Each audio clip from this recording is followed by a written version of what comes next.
Արտուրը Գրիգորյան իմ կնքահայրն է, այդ ժամանակ այտենց բոլոր երկիշներով, բաներով գնացել էին Համերգի, ու այտենց եղանի շուրջ Նարան այս պատմությունը պատմել է, շատ խնդալու պատմություն էր, շատ հետաքրքիր պատմություն էր։ Ցանկություն կար ֆիլմ նկարելու, բայց օքեյ, ինչի մասին ֆիլմը նկարենք։ Ու այտենց ես ու հայրիկս խոսալու ընթացքում հիշեցինք այդ պատմությունը, ու հետո ես էլի նորից Նարային խնդրել եմ, որ այդ պատմությունը պատմի 2006 թվականին, երբ որ կինոն դուրս եկավ, այտենց մեծ գովազդային արշավներ հնարավորություն չկար անելու։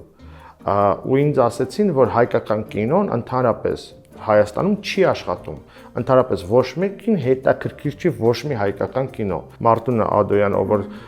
տնօրենն էր կինո Մոսկվայի, այտենց պապայիս ընկերն էր, ասեց, որ քեզ շատ եմ սիրում,